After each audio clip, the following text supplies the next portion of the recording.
What does pumpkin pie and a hug have in common? Any idea? Therapy. Pumpkin pie therapy and hug therapy.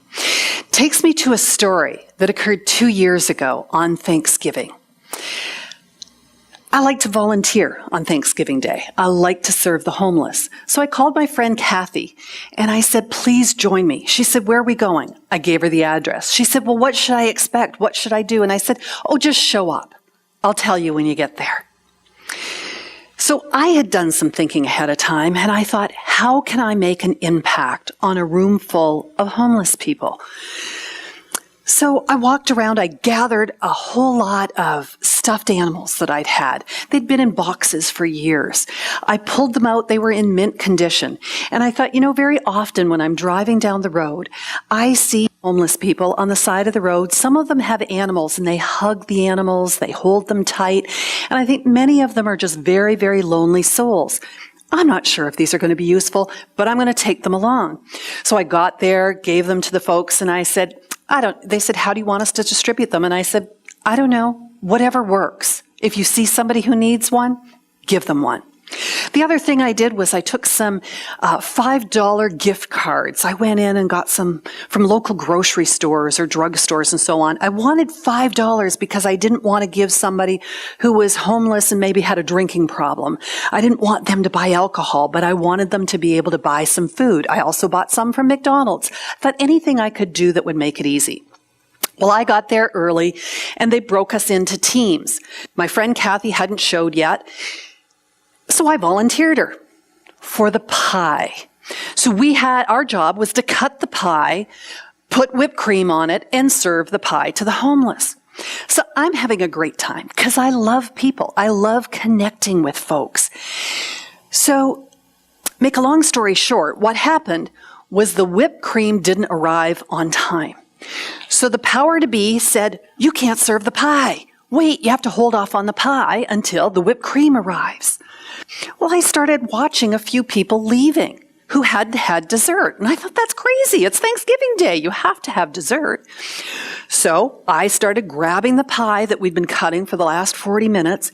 And I walked up to people, introduced myself, was cheery, happy, friendly, asked about them, gave them the pie.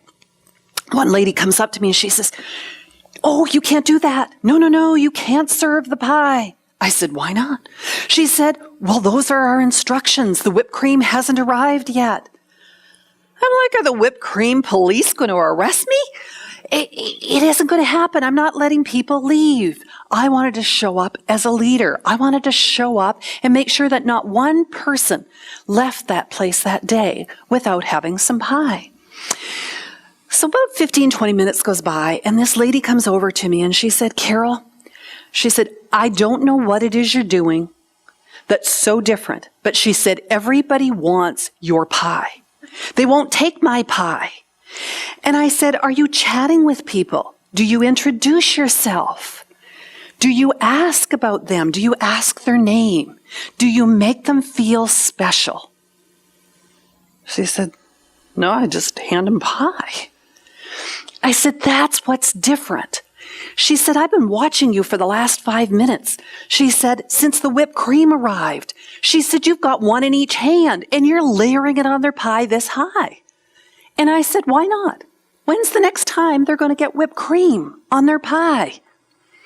These people are having a tough time eating from day to day. If I can make them smile, if I can bring joy to their life, then why not? I'm not waiting for the whipped cream police. I'm doing my own thing here. So she said, thank you. I said, it's about how you're being. It's not what you're doing. It's about how you're showing up for these folks. So I continue and I'm having a great time, but I can't find Kathy. And I'm searching. I'm looking all over, just kind of keeping an eye out for her because Kathy's never been here before. I don't know what's happened to her. A good 45 minutes goes by. And there I see Kathy. I run up to her and I said, where the heck have you been? Are you okay? She said, yeah, but I kind of stunk at cutting pie and serving pie. It just wasn't my thing. So I said, where did you go? She said, I noticed that so many of these people, it was like their soul had been ripped out of them. She said, I noticed that they needed a hug. So I positioned myself just outside, and as they left after their meal, I simply gave them a hug and thanked them for coming. You see, I had planned the day. I thought that I was behaving in an extraordinary manner. I was doing things differently than everybody else was. But it was a big lesson for me, because no matter how extraordinary we think we are, or how extraordinary we connect with people, we can always take it to another level. Now, why would most people not have stood there and hugged people? They would have come up with all sorts of excuses. Oh my gosh, the person's homeless. I don't know when the last time they had a shower. They're dirty. They smell. They might have a disease. We come up with all this stuff based on what? Fear, right? I'm a workplace violence expert, and I teach people how to act from a place of strength, not from a place of fear. When we make our decisions from a place of fear, they're never good, smart decisions. They're never sound decisions. I teach people how to act from strength. When we come from our strength, we always make the right decisions. What both Kathy and I did that day was very powerful. And there's a huge power in being extraordinary. We can make connections. We can sell. We can create a different customer experience. We can create a different experience in our own offices. There's a lot of people that talk to me that say, but Carol, I'm pretty ordinary. I'm not extraordinary. I don't know how to be extraordinary. I don't know how to do something different. And I say to them, first of all, let's see what you've got to get rid of. What belief is it that you have? What inner whisper in your mind is going on that's telling you that you're just ordinary? What fears do we have to get over? What's stopping us? So please turn to your right, ask the person next, or share rather with the person next to you, and tell them what gets in your way of being extraordinary. Okay, so what's your issue back there? Yes. You have a fear that you're not enough. Lots of people have that. What else? You have a fear of success?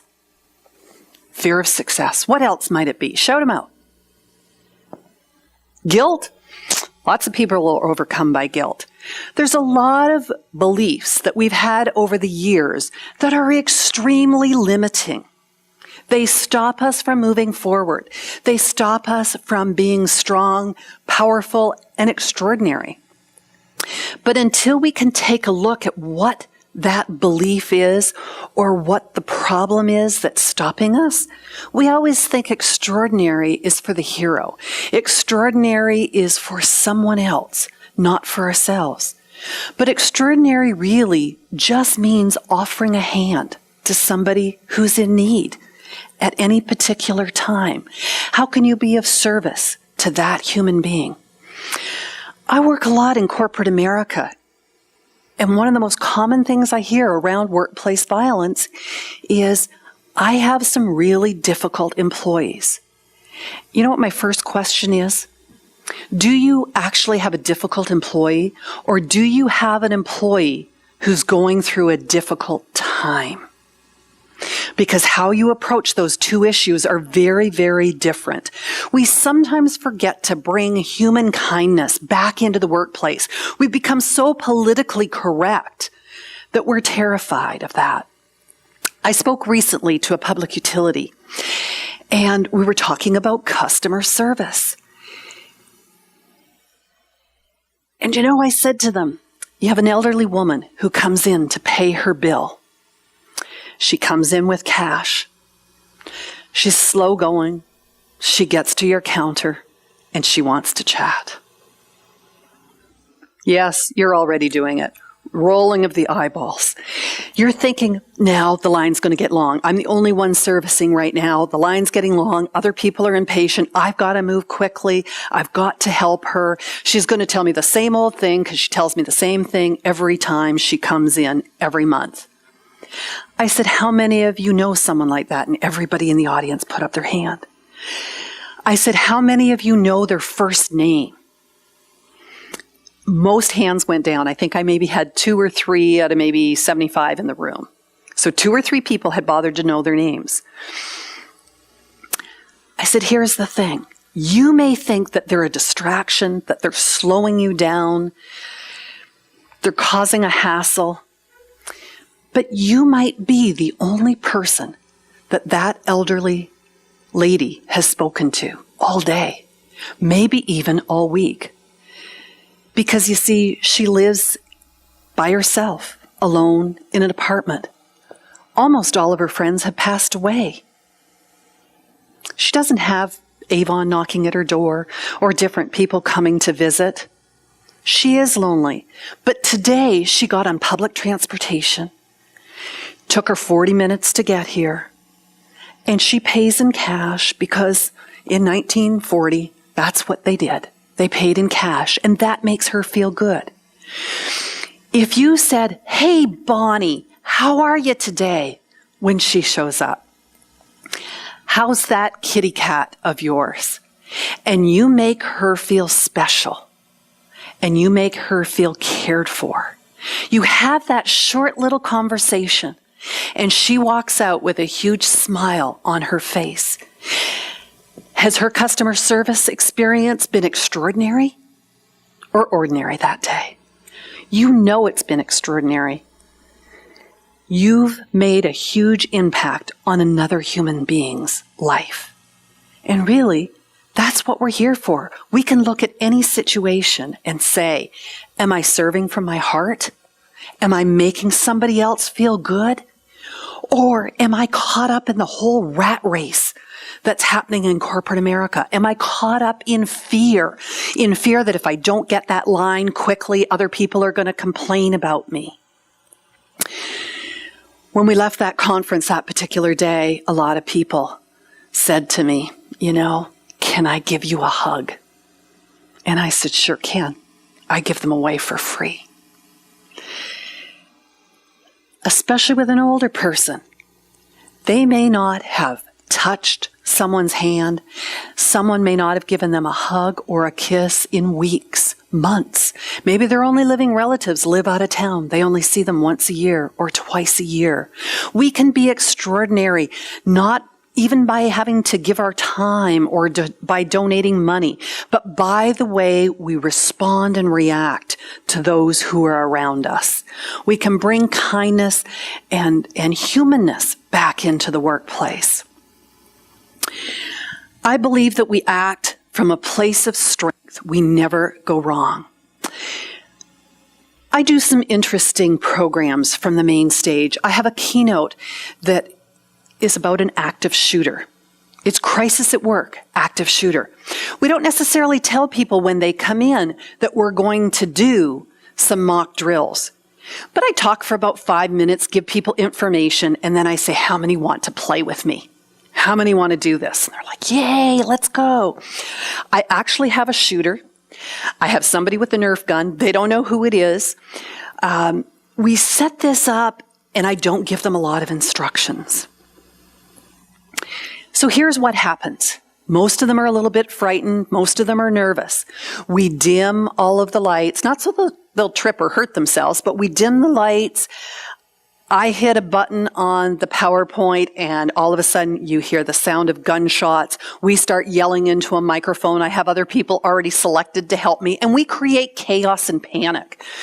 And most people are told that they're to run. A few have been told prior that they're supposed to hide. And a very few select people have been told that they're supposed to fight. But they don't know where the active shooter is. So panic ensues. I can have an audience of anywhere from 400 to 600 people. And it takes probably 4 to 6 minutes to clear that conference room. People come back in and they say to me, oh my God, my heart is like pounding. It's just beating. Carol, I had no idea. We have some fun with it. I spend the next 45 minutes, and oh, by the way, I should tell you that if they get shot by a Nerf bullet, they're told you have to just sit down on the floor wherever you are. Everybody else has to walk over you, because if you got shot, you have died. So you sit down. So people are scrambling. We really do create a lot of chaos. Well, people come back into the room, and we then spend about 45 minutes debriefing everybody. We find out what their gut instincts were, what their emotions were, how did they feel. And it's interesting. I've even had people who have hidden underneath the stage. And then they got scared and came out. And I said, why did you come out? And they said, I got nervous. There might be rats or mice under there.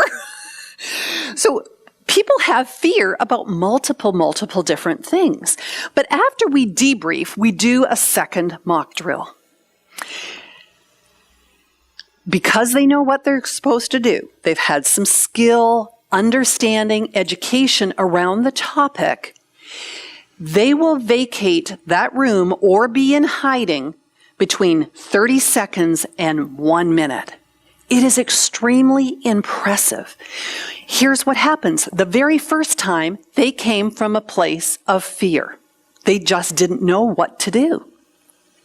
Second time around, they came from a place of strength. I talked about inner whispers. Sometimes we get inner screams. Yes? We get big messages, and we have split second whether we listen to that inner whisper or inner scream and how we're going to react, what we're going to do. Without information, without knowledge or skill, many people will just freeze. They will do nothing. Or they follow everyone else because they just don't know what else to do.